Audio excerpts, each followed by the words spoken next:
Bienvenue sur la chaîne du Mouet. Personne qui peut m'éradiquer. Fort, pour pas perdre, il faut pratiquer. Je sors, je me vide la tête là où les constituent. Faut que je m'exerce, un stylo, une prod qui tue. Salut à tous. Aujourd'hui, je voudrais vous parler d'une différence importante qu'il y a entre la Thaïlande et la France, ou d'une manière plus générale entre l'Asie et l'Occident.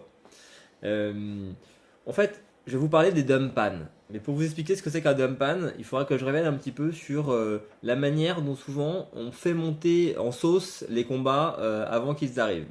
Donc l'exemple le plus probant dont je peux vous parler, c'est la dernière rencontre entre Conor McGregor et Mayweather.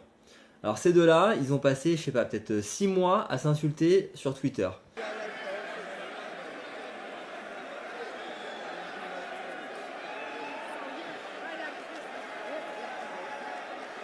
En fait, on a souvent l'impression que si on crée de toutes pièces une animosité entre les boxeurs, et donc si on fait en sorte que les deux boxeurs s'insultent sur Twitter, s'insultent sur Internet, s'insultent en conférence de presse, font semblant de se battre en conférence de presse, qu'on monte tout ça, une sorte de rivalité entre les deux personnes, et ben le combat va être incroyable parce que les deux vont vouloir casser la gueule de l'autre. Il m'a traité de connard pendant 2 ans, donc je vais lui casser la gueule et le combat va être extrêmement engagé. Donc c'est un peu ça qu'on fait assez souvent en Europe et aux États-Unis. Et en fait en Thaïlande ça marche pas du tout comme ça. Et en Thaïlande, ils ont un système qui me semble en fait beaucoup plus pertinent et beaucoup plus intéressant, et donc qui est à base de dumpan. En fait, qu'est-ce que c'est un dumpan? Un dumpan, c'est un pari donc financier entre les deux camps des boxeurs. Ça veut dire que par exemple, le boxeur A et le boxeur B vont se rencontrer à une date. Les deux camps sont absolument persuadés que leur boxeur est le meilleur, et donc ils vont se mettre d'accord pour mettre par exemple chacun 1 million de bahts en jeu, donc le dumpan est de 2 millions de bahts, et en fait le boxeur qui remporte le combat rapportera à son camp les 2 millions de bahts, et empochera au passage en règle générale lui 10% pour lui. Et en fait, quand on connaît l'importance des finances en Thaïlande pour les Thaïlandais et les boxeurs, et ben en fait, c'est le meilleur moyen pour être certain qu'un combat soit extrêmement engagé, que les deux boxeurs ne lâchent rien et qu'en plus ils aient été préparés au maximum par leur camp, que vraiment ils vont tout donner. Bah c'est ça en fait. Il n'y a pas besoin de s'insulter pendant 1 an à longueur de journée. Moi je trouve ça vraiment grotesque en fait. De monter une rivalité de toutes pièces pour attirer les gens, voilà, pour essayer de faire en sorte de faire croire que le combat va être complètement incroyable. Et ben non, on met une grosse somme d'argent sur la table. On sait en Thaïlande le dévouement qu'ont les boxeurs pour leur camp.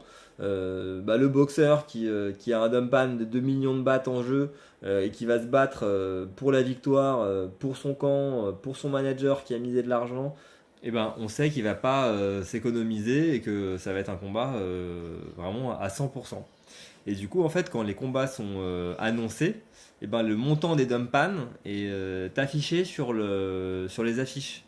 Et en fait c'est comme ça qu'ils communiquent. Et donc au lieu de voilà, c'est ce que je disais, hein, monter en épingle une rivalité de toutes pièces, eux c'est voilà, c'est net, sur la fiche du combat on sait de combien est le dumpan et donc à quel point les boxeurs vont être bien préparés et engagés pour leur combat.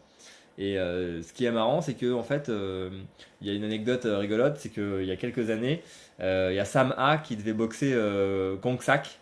Et en fait, le promoteur a demandé à Sam A de justement faire une vidéo un peu de provoque pour un peu monter en épingle le combat, comme ce qu'il fait finalement aux États-Unis et en Europe.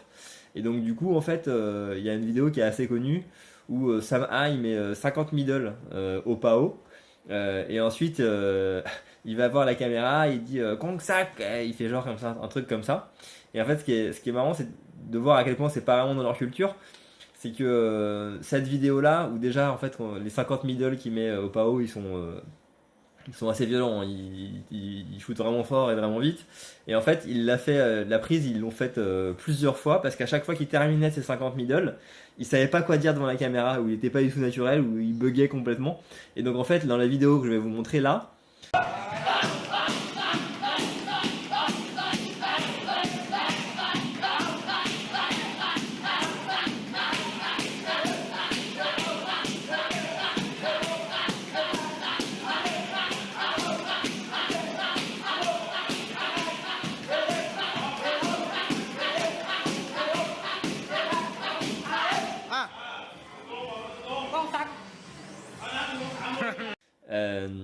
et ben les 50 middle, bah, c'est la troisième ou quatrième ou cinquième fois qu'il les met pour enfin arriver à la fin et dire un truc à Kongsak devant la caméra. Et en tout cas, voilà, je trouve que la manière taille est pertinente et intéressante de voir que je crois que le plus grand dumpan qui a été misé, il y a peut-être eu plus depuis, mais en tout cas il y a quelques années c'était ça, c'était 3 millions de bahts. Donc 3 millions de bahts, il faut quand même bien réaliser ce que ça représente pour le circuit taille, pour les boxeurs et pour les camps.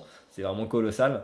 Et donc quand vous êtes spectateur d'un combat où il y a 3 millions de bahts en jeu, ça va être plus la guerre que un combat où les deux se sont traités d'enculés sur Facebook et Twitter pendant 6 mois, quoi. Voilà, c'est tout ce dont je voulais vous parler aujourd'hui, donc entraînez-vous bien et à bientôt. Prends tes potes et ton cas, ouais, c'est parti pour la vraie, averse le TSR est là, ouais, j'évite les grandes et petites radios.